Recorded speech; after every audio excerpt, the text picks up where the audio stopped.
Jadi hari akhir ya pasti terjadi. Kiamat kedahsyatannya. Yaumuddin bekal yang akan kemudian dibalasnya. Saya penasaran kapan kejadiannya. Nah, tapi yang menarik nanti ternyata keterangan Nabi tidak cukup sampai di sini.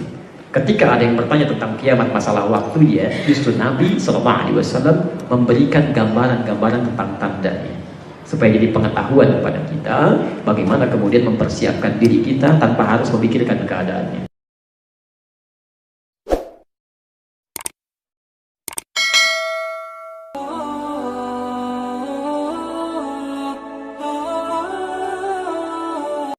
Jadi hari akhir ya pasti terjadi. Kiamat kedahsyatannya. Yaumuddin bekal yang akan kemudian dibalasnya.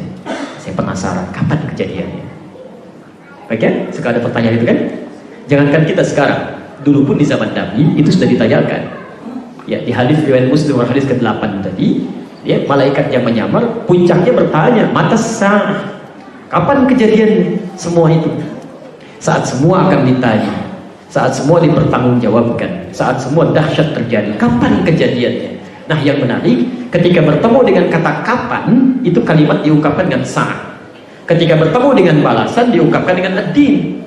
Ya, makanya ketika Anda baca Al-Fatihah 17 kali dalam sehari, Maliki Yaumiddin, itu kalau baca seperti itu, Anda harus tanyakan pada diri Anda, kalau diwafatkan, bekal apa yang dibawa pulang? Maliki Yaumiddin, ingat sholatnya, ingat puasanya, ingat macam-macamnya. Itu Abu Bakar ya, Abu Bakar As-Siddiq, yang pahanya itu tidak sebanding dengan amalan umat manusia, yang dijamin masuk surga tanpa hisab. Itu saat bertakbir begini saja sudah gemetar, menangis beliau. Takut kalau diwafatkan masih belum cukup bekal ya. Itu Abu Bakar As-Siddiq. Sampai ketika kata Rasulullah, "Ta'ummu bin nas." Jadi imam, karena Rasulullah sudah tidak memungkinkan jadi imam pada saat itu. Kata Abu Bakar, "Tolong jangan pilih saya."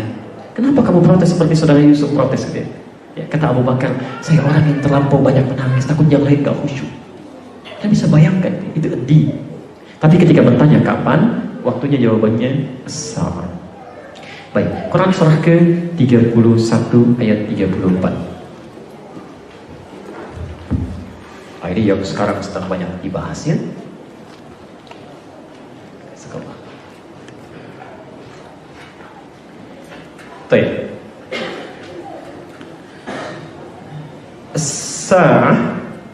Sa'ah dalam bahasa Arab itu asal katanya sekarang diartikan dengan jam. Kam sa'ah, jam berapa sekarang? Oke. Baik. Pernah lihat jam? Ada jam di belakang ya. Baik, ada menitnya? Ada hitungan detiknya? Masya Allah, Allah tidak harus mengungkapkan detik, menit, jam, hari, waktu, tidak. Cukup dengan satu kalimat yang sangat dalam. As-sa'ah. Ya, sa'ah. Ini kalau kita buat titiknya, ini ada menitnya, ini ada jamnya, sampai detiknya yang paling panjang. Seakan-akan ingin mengatakan, kalau orang bertanya tentang waktu kiamatnya, Jibril bertanya, "Mata sa'ah?" Kapan kiamat terjadi? Pada Rasulullah SAW. Kalimatnya menggunakan sa'ah spesifik. Dari mulai harinya, waktunya, detiknya sampai menitnya sampai detiknya. Apa jawaban Allah Subhanahu wa taala? Ini yang paling menarik. Quran surah ke-31 ayat 34, ayat terakhir. Saya berikan informasi dulu sebentar ya. Ayat ini ingin menyampaikan tentang 5 hak prerogatif Allah yang tidak akan diketahui dan diintervensi oleh makhluk manapun dan oleh apapun. Jadi Anda berdoa sampai menangis darah pun tidak akan pernah merubah 5 hak ini. Dan selevel malaikat Jibril pun yang terdekat dengan Allah menyampaikan wahyu itu tidak diberikan pengetahuan tentang 5 hal ini. Sampai turun malaikat bertanya pada Rasulullah, kapan terjadi salah satu di antara 5 hal ini? Satu, ya, innallaha indahu ilmus sa'ah. Ya, lihat kaidahnya ya.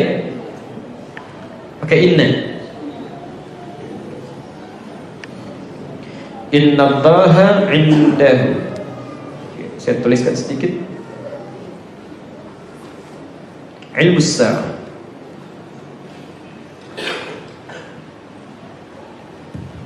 Perhatikan, kalau ada kalimat baik dalam Al-Quran ataupun hadis atau dalam kalimat bahasa Arab dimulai dengan kata inna, Inna itu harfu taukid wa nasab, huruf yang berfungsi menguatkan dan meyakinkan.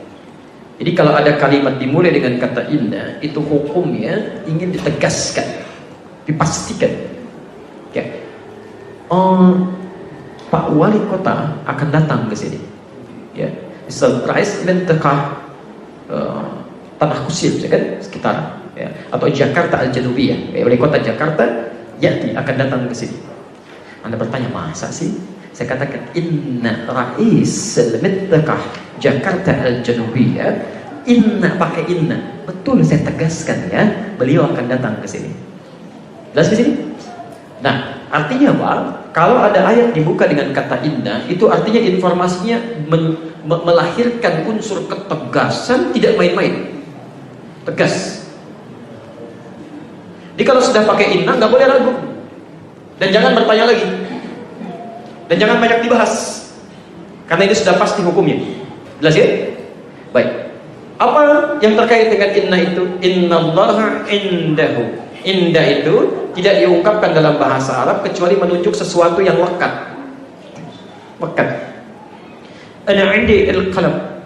Saya punya spidol. Tapi pakai indah misalnya, itu artinya spidolnya lekat dengan saya, tidak saya berikan pada yang lain. Jelas? Baik. Ana indi al-jawal. Saya punya handphone. Handphonenya lekat dengan saya, nggak saya buka pada yang lain. Jelas? Baik. Sekarang ketika Allah akan menyebutkan waktu kiamat, dimulai dengan kata inna, seakan ingin mengatakan, tegas ya, saya ungkapkan. Indahu, innallaha indahu. Ini pengetahuan tentang kiamat, itu hanya milik saya. Jelas ya? Nggak saya buka pada makhluk manapun. Itu hak punya saya. As-sa'ah, pengetahuan apa itu? Ilmus-sa'ah, pengetahuan tentang as-sa'ah. Waktu kiamatnya diungkapkan dengan sa'ah, seakan-akan ingin mengatakan, baik itu harinya, baik itu jamnya, menitnya sampai detiknya, hanya saya yang tahu. Jelas di sini? Jadi kalau nanti misal ada upaya-upaya manusia kemudian membuat isu-isu, misalnya kiamat terjadi tanggal sekian, bulan sekian, tahun sekian, itu kalau melihat ayat ini seketika udah buang aja. Jangan buang-buang waktu memikirkannya. Masih banyak energi kita bisa digunakan untuk melihat yang lain. Saya dulu berada di Garut September 99. Persis menjelang tanggal 9 bulan 9 tahun 99. Wah, itu heboh, ada kiamat akan terjadi. Nah, sebagian yang lemah iman sampai meninggalkan pasar-pasar. Ya, sebagian ada yang sepi karena mau kiamat. Nggak jadi, Pak. Alhamdulillah. Ternyata diundur katanya tahun 2012. Ya, tanggal 12 bulan 12 tahun 2012. Nggak jadi juga. Nggak jadi juga gitu kan. Masya Allah. Ya, jadi teman-teman sekalian kalau mendengar yang seperti ini, kita bisa abaikan saja. Sudah selesai. Ya, jelas di sini. Nah, tapi yang menarik nanti, ternyata keterangan Nabi tidak cukup sampai di sini. Ketika ada yang bertanya tentang kiamat, masalah waktu, ya, justru Nabi SAW memberikan gambaran-gambaran tentang tandanya, supaya jadi pengetahuan kepada kita bagaimana kemudian mempersiapkan diri kita tanpa harus memikirkan keadaannya. Jelas di sini? Baik, saya turunkan misalnya ya. Ada orang yang pernah juga ya ngotot kepada Nabi, ya kalau nggak tahu waktunya kita nggak bisa siap-siap gitu ya. Masya Allah. Maka keluar di antara hadis-hadis Nabi ya Sallallahu Alaihi Wasallam. Misal tadi Anda tuliskan di hadis Muslim nomor hadis 5245. Dari 5244 nya dari Sahal, 5245 nya itu disampaikan oleh Anas bin Malik ya. Baik. Kemudian nanti di Al-Bukhari juga disebutkan ya, nomor hadis 5278 tadi yang Anda sudah tuliskan di awal. Ya, kalau punya kitab di jilid kelima tadi ya, yang Anda bisa temukan. Nah, teman-teman sekalian, ada hal yang menarik di situ. Nabi SAW mengungkapkan dalam hadisnya perbandingan ketika ditanya kiamat waktu, beliau nggak jawab, tapi hanya mengungkapkan perbandingan umur manusia, umat-umat sebelumnya. Ya, ketika disebutkan perumpamaan antara umat Yahudi Nasrani dengan umatku itu seperti orang yang mengerjakan satu pekerjaan satu hari, diupah umat Yahudi, tapi dia hanya mengerjakan sampai siang.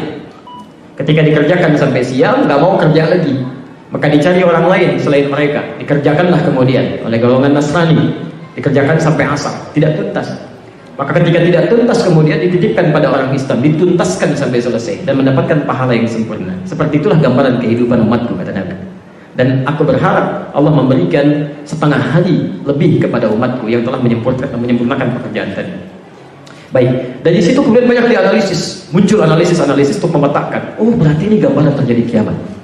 Baik, maka ada yang menuliskan begini diantaranya, saya bahas ya, sedikit saja untuk gambaran. Tadi disebutkan umatnya Musa, Yahudi. Umat Yahudi itu kan digambarkan dalam riwayat hidup dalam 2000 tahun. 2000 tahun sampai ke masa Nabi Muhammad SAW. Jadi umatnya Musa, bukan Yahudinya, umatnya Musa sampai ke masa Rasulullah SAW, ya, itu 2000 tahun.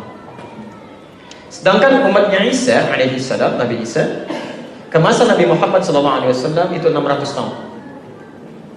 Ya, lebih sedikit. 600 tahun lebih sedikit. Sekarang perhatikan. Lalu ada orang membuat rumusan, ya, hitungan-hitungan, pelan-pelan. Jadi kalau dihitung di sini, bisa dari 2000 dikurangi 600 berapa? 1400. Jadi dari masa Nabi Musa ke masa Rasulullah dengan umat Rasulullah itu perbedaan rentang usianya, dikurangi umat Nabi Isa itu 1400 tahun. Jelas?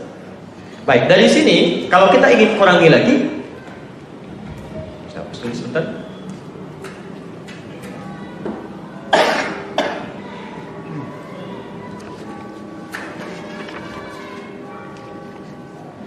Dapat 1400. Kemudian kita coba kurangi lagi dengan setengah hari, ya.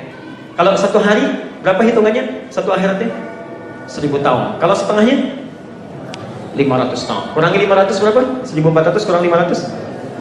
Masya Allah, 900. Nah, 900 ini ketika akan dihitung menjadi umatnya Nabi Muhammad SAW sampai kiamat, dalam bahasa nabinya kan tadi dikatakan, ya Allah, aku berharap engkau tambahkan kepada umatku setengah hari lebih.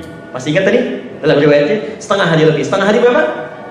500 tahun lebih. Tambah 500 plus lebihnya. Kata para ulama, lebih di sini bisa dipahami dengan 100 tahun. Tambah 600. 900 tambah 600 berapa? 1500. Maka muncullah penafsiran dari sini, usia umat Nabi Muhammad SAW itu adalah usianya 1500 tahun. 1500 tahun. Sekarang berapa usia tahun sekarang? 1438. Baik, kurangi jadi berapa sisanya? Halo? Berapa? 62. 62 itu belum selesai karena ngitungnya ini kan dari Hijriah. Ya kan? Hijriah itu kan hijrah Nabi dari Mekah ke Madinah. Sedangkan hitungan di hadis ini ketika Nabi SAW diutus menjadi Rasul. Diutus Rasul itu kan bukan saat hijrah, tapi saat usia 40 tahun. Ya kan? Usia Nabi diutus jadi Rasul 40 tahun. Kemudian beliau dimintakan hijrah ke Madinah tahun ke-53. Jadi kalau dihitung hijrah ini 1438, itu artinya plus 13 tahun. Ya kan? 13 tahun ya. Setelah Nabi diangkat menjadi Rasul. Berarti ini pun dikurangi lagi 13 tahun. Jadi berapa? Halo, berapa? 49 ya? 49 betul? Jadi dari sini muncul hitungan 49 tahun lagi kiamat, Pak ya? Baik. Waduh, bagaimana ini? Kandungan saya baru dikandung ini ya, anak belum tumbuh, ada yang belum nikah, ada yang macam-macam gitu kan? Masya Allah, 49 tahun lagi. Maka mulai dikaitkan dengan hadis-hadis yang lainnya. Hitungan semacam ini, itu nggak ada hadis di Nabi. Itu cuma hitungan orang-orang saja untuk meningkatkan kewaspadaan supaya lebih berhati-hati.